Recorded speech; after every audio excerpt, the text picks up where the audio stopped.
오늘은 행복을 주제로 해서 몇 말씀 올릴까 합니다. 예전에 제가 마곡사라는 절을 갔었는데 마곡사에 가니까 그 백범 김구 선생님이 기거하던 처소가 있더라고요. 그 처소에 가니까 김구 선생님이 직접 쓴 그 행복이란 액자가, 자그마한 액자가 있더란 말입니다. 나는 그 액자를 보면서 걸터 앉아가지고 한참을 생각을 했어요. 왜 이 행복이라는 걸 썼을까?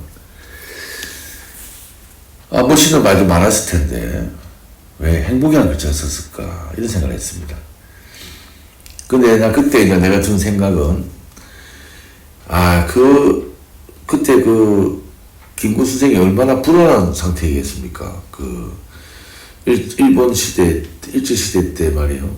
독립운동하다가 잡히면 엄청난 고초를 당하고, 죽음에 이를 수도 있는 그런 상황이고, 그리고 나라가 뺏기고, 모든 것이 불행한 그런 요건들을 다 갖추고 있는데, 행복이라는 글자를 쓴 거예요.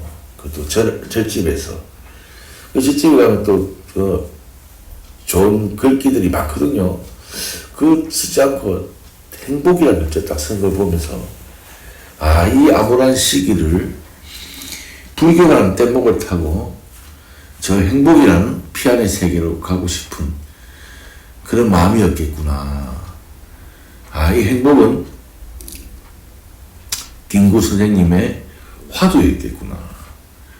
그리고 나서 또 인연이 돼서 서대문 교도소를 갔는데 2년 동안 거기서 옥살이 하던 유관순 열사가 옥살이 하던 그 방을 제가 봤습니다.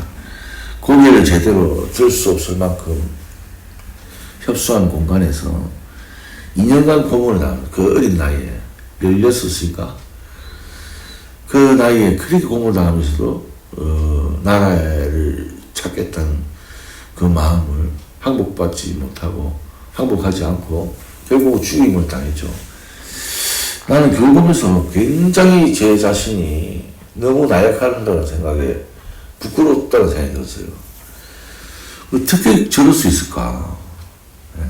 제 어린 나이에 80년도 때 민주화 운동 일어나고 학생들, 선배들 막 잡혀가가지고 고문당해가지고 오고 이런 거 보면서 나는 굉장히 무서웠거든, 그게 상당히. 근데 그런 거는 사실 거기에 대한 독립운동할 때에 비하면 아무것도 아니거든, 사실은. 그럼 이 사람들은 도대체 뭐 때문에 이렇게 정신이 가냐. 김구 선생님이하고 나이가 돼서, 훈련이 돼서 그렇다 할지라도, 유관순이라는 또 이분은 나이가 그 당시 12세밖에 안 되는데, 그 모진 고문을 당하면서도 자기 뜻을 굽히지 않는 그 기계는 어디서 나왔는가 그런 생각이 들더라고요. 그런데 그게 저한테는 어떤 사람의 어떤 에너지가 어디서 나오냐 이런 식으로 머릿속에서 항상 돌았습니다. 사람을 만날 때마다 저 사람은 어떤 에너지를 갖고 있는가, 그 에너지는 어디서 나오는가. 근데 그것은 그 인간이 행복감을 느꼈다고 나는 생각합니다. 그 당시 독립운동하는 사람들은 내 조국, 내 가족, 내 형제, 내 친구, 나와 그들이 둘이 아니다, 이거요. 나라를 잃는 것이고 나의 죽음이다. 이런 식으로 생각이 들어갔다는 거죠. 그래서 죽고 사는 게 없는 거죠. 근데 지금 사람들은 그게 한 걸음씩 다 떨어져 있어요. 그래서 힘이 안 나. 접촉불량으로 힘이 안 나는 거예요. 그래서 사람은 어린 시절에 사랑을 많이 받아야지 강해집니다. 식물이나 동물 키워본 사람 알 거예요. 애정이 부족하게 되면 때깔부터 다릅니다. 그게 단지 어린 시절로 끝나는 게 아니고 영원히 간다는 거죠. 이 애정의 결핍으로 영원히 가는 거죠. 이 행복감을 못 찾는 거예요, 사람들이. 사람들을 많이 상담을 해보는데, 상담을 해보면 이 사람들이 불행해지는 어떤 딱 포인트가 있습니다. 그 포인트는 자신이 사랑을 잃어버렸을 때가 있어요. 자신의 어떤 선택으로 인해서. 그때부터 기가 팍 꺾이게 됩니다. 그 포인트를 생각을 많이 해보면 자기가 찾을 수 있어요. 어쩔 때는 생각을 해가지고 못 찾을 때는 생각을 딱 멈춰봐라고. 멈춰보면은 불현듯이 떠오른다고. 아, 그때 그랬었지. 그때가 그 사람이 기가 꺾일 때입니다. 마음이 꺾일 때죠. 그 상태로 오래가면 오래갈수록 이 고질병이 되는 거죠. 그래서 불행한 자기의 어떤 생각들의 그런 반복되는 그런 행위들이 계속 일어납니다. 그래서 우리가 뭐 불교에서 깨달음이라는 얘기하지만 깨달음은 결국 뭐냐면 그 행복감 다시 찾아라는 거예요. 더 뭐 높은 자리에 가고 이런 게 아니고 행복감을 찾아라는 거죠. 근데 사람이 자기가 잃어버린 걸 찾는 게 쉬운 게 아니에요. 개가 사람 말 잘 듣습니다. 사람 말 잘 듣는 거는 사실은 문제가 발생한 거예요. 과학자들은 그렇게 얘기를 하더라고. 나 그 얘기 듣고 깜짝 놀랐어요. 진화를 낸 게 아니고 문제가 발생한 거예요. 병이 걸린 거예요, 사실은. 그래서 욕을 할 때도 개를 인용한 욕을 많이 합니다. 아, 개가 뭘 잘못했나요? 주인 말 잘 듣고. 얘네, 우리나라 같은 경우는 식용으로 써요. 개나 소나 이런 말이 그거 나오는 거 아니에요. 근데 왜 그렇게 사람한테 친밀하게 하면서 그래 하냐요. 그 요즘이야 이제 시대가 바뀌니까 개를 갖다 유모차에도 태워 다니고 그런 시대도 됐지만은 그렇게 한간에 그렇게 말이 도는 이유가 뭐냐. 개한테 뼈다귀를 딱 던졌어. 개는 뼈다귀를 물어온다 이거. 아 그럼 잘한 거다 이거. 사자한테 뼈를 한번 던져봐라고. 당장에 사자 쫓아서 물어버린다. 목적이 다르다 이거 목적이. 그래서 사람이 개처럼 살아서 행복하냐? 절대 그렇지 않습니다. 항상 헥헥거리고 살아야 되는 거예요. 요즘에 보면은 뭐 사람들이 자기들이 뭘 이렇게 뭐 어디서 공부를 했고 어디서 뭐 몇십 년간 뭐 공부를 하고 이런 얘기를 많이 하는데 그거는 내가 개뼈다귀를 몇십 년간 물고 있었다. 내가 저 미국에 가서도 개뼈다귀를 물은 사람이다. 나 저 영국에 가서도 개뼈다귀를 물은 사람이다. 뭐 이런 얘기하고 별 차이가 없어요. 그 사람이 나한테 와서 말이요. 자신이 이렇게 얘기할 수 있는 거는 그 행복한 모습으로 얘기하는 거예요. 그래서 부처님이 싹 웃는 거예요.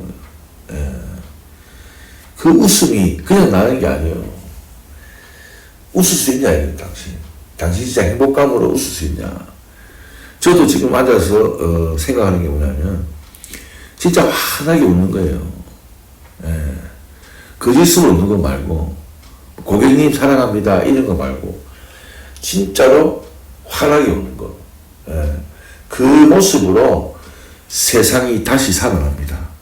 가정이 살아나고, 내 부모가 살아나고, 내 자식이 살아나고, 내 형제가 살아나고, 내 친구가 살아납니다. 내 환한 그 웃음 하나로 말입니다. 그동안 개뼈다귀를 몇십 년 물은 거는 아무 소용이 없어요. 환하게 웃어야 돼요. 내가 얼마나 행복해질 수 있는가. 이것은 생각의 작용이죠. 이 생각이 정화시키는 거. 그게 바로 기도입니다. 훌륭한 딱 그 대상을 만들어요. 내가 불교의 사람, 문화권에 사는 사람은 부처님 찾으면 되고, 자기 기독교적인 문화에 생긴 사람은 예수님 찾으면 되는 거예요. 하나님 찾으면 되고, 그래서 그분들의 언어로, 사랑의 언어로 내 마음속에 있는, 내 머릿속에 있는 이 용량을 바꿔 채워 나가기 시작하는 거예요. 이 불행을 갖고 있는 사람은 그 언어 자체가 다 비극적이에요. 다 부정적이고, 그 언어가 주어가 사라진 상태로 동사가 돼서 머릿속에서 계속 도는 거예요. 슬프다, 괴롭다, 원망스럽다, 짜증난다, 이런 생각들로, 불안하다, 뭐. 이런 생각들로 계속 그 동사가 머릿속에 도는 거예요. 레코드판이 돌듯이, 아니, 트로트 음악을 틀어놨는데, 레코드판이, 그 100년을 돌려도 똑같은 노래가 나요. 판을 바꿔 끼우는 거예요. 예, 클래식 음악을 탁 바꿔 끼우는 거야. 그럼 클래식 음악이 나오죠. 또 다른 걸 바꿔, 또 다른 음악으로 바꿔 나오는 거죠. 그렇게 언어 체제를 바꾸는 게 머릿속에. 그게 첫 번째 기도 방식입니다. 그래서 첫 번째 기도 방식을 하기가 쉽지 않죠. 왜? 반복적인 수련이니까. 그러니까 형식적인, 수단적인 방법이 동요될 수밖에 없습니다. 근데 그 다음에 이제 두 번째 단계로 넘어가는데, 두 번째 단계로 넘어가면은 좋은 친구를 만난 것과 같습니다. 우리가 이 불자는 이제 부처님이 내 친구가 되어 있는 거야. 예수님은 신약 성경에 나오듯이 하나님은 바로 네 마음속에 있다. 이렇게 가르쳤지 않습니까? 그처럼 내 마음속에 같이 있는 거야, 하나님. 이렇게 생활을 하는 친구처럼. 그러면 그 친구와 같이 밥도 먹고, 놀러도 다니고, 잠도 자고, 같이 일어나고, 행주자와 어묵동전, 말을 할 때나 안 할 때나, 모든 때에 그분과 같이 있다. 그 친구와. 그 친구와 같이 있다 보니까 내가 점점 변해간다. 그러면 이제 특별하게 소리를 지르면서 지장보살, 주야, 이렇게 안 해도 같이 있다요, 항상. 차별성을 두지 않고 같이 있다. 이렇게 시간이 지나다 보면은 내가 그와 같은 생각과 그와 같은 마음을 갖고 있다. 그래 되면 이제 어떤 생각이 들어가냐. 이제 세 번째 단계에 넘어가가지고 내가 바로 부처구나. 내가 바로 하나님의 아들이구나. 독생자구나. 이렇게 생각을 하는 거예요. 그러면 이 사람이 이미 앞에 부정적인 언어 체제가 완전히 바뀌어서 새로운 시스템이 완성이 된 상태야. 그래 되니까 이제는 도와달라 이런 식의 기도가 끝났다. 끝나고 그때부터는 실천의 마음 상태로 들어간다. 내 주위에 만나는 사람들마다 우리 이산희 연선사 발언문에 보면 내 모습을 보느니라 내 이름을 듣느니라 이런 얘기가 나오죠. 그냥 닥치는 대로 모든 존재들에게 감사와 사랑을 전하고 싶은 마음이 가득 차 있다. 제가 중국에 아미산을 갔는데 중국에 가니까 우리 보통 우리나라에서 제일 유명한 게 지장보살, 간센보살 기도를 많이 해요. 절에 가면은. 가끔 가다 보면 상호산에 내가 문수보살을 또 찾고 이러는데 보현보살 찾는 데는 잘 없어요. 근데 이제 중국에 가보면은 지장보살, 최고 그 지옥 중생들만 건지는 거예요, 사실은. 잠시도 생각을 멈추지 않는 사람들. 그냥 업장이 두꺼워가지고 그런 사람들이 지장보살을 찾아요. 그 다음에는 가끔 문득 슬퍼지고 힘든 사람들이 관세음보살을 찾습니다. 이때가 이제 괜찮은데 갑자기 어려워지네요. 관세음보살님 도와주세요. 이런 식의 개념이 되죠. 근데 도와달라는 얘기를 자꾸 하면 힘들지 않습니까? 어떻게 결단만 또 못 바꿔 서겠어요. 그럼 어떻게 되냐. 이 지혜가 생겨야 되겠다. 문수보살을 찾습니다. 문수보살님 지혜를 주십시오. 찾습니다. 그 다음에 이제 마지막에 가면 실천에 행을 하는 보현보살 찾죠. 그래서 중국에는 사찰에 가니까 지장보살님이 있고 그 뒤로 가는 간세보살님 있고 문수보살이 있고 보현보살이 상에 있더라고. 아, 그런 거구나. 이게 어쩌면 그 불교에서 말하는 이상향적인 그런 걸 표현한 거죠. 그렇습니다. 우리는 계속 변합니다. 이 변화하는 거, 내가 영원할 수 있는 방법이 뭐냐? 한 방울이 물이 내 손에 쥐고 있는데 이게 영원해지겠느냐? 이 물이 영원해지려면 저 흐르는 강물 속에 던져버려라. 뭐 그런 내용을 제가 옛날에 본 적이 있거든요. 이 사람이 깨닫는다는 거는 높은 그런 이상의 세계로 빠지면 절대 못 깨닫습니다. 깨닫는다면서 저 낙엽이 떨어져가지고 저 푸른 낙엽이 지금 푸르지만 말이에요. 언젠가는 떨어질 거 아니에요. 그 떨어지는데 아쉬움이 없어. 탁 떨어지고 나니까 썩고 풍화가 돼서 자양분이 돼서 다시 나무를 풍성하게 하고 다시 새로운 잎들을 만들어낸다 이게요. 그러니까 이게 하다보다 내가 릴리전이란 말이 종교란 말이 사실은 뭐냐면 탁 떨어져 놨다. 전체 의식에서 이름을 가지면서 나라는 생각으로 빠져나오면서 불행함을 느끼는 건데 내가 전체로 들어가 버린 거예요. 내가 곧 우주가 돼버린 거예요. 그러면서 행복감을 딱 찾는 거예요. 예, 이런 생각들이 어떤 사람들은 들으면 공상같이 생각할 수도 있겠죠. 그죠? 그럴 수도 있죠. 그렇지만, 내 얘기가 통하는 사람들은 잘 생각해 보시고, 기간을 길게 가지지 말고, 뼈다귀를 오래 물고 있을 생각을 하지 말고, 이 뼈다귀 저 뼈다귀를 물라고도 하지 말고, 빨리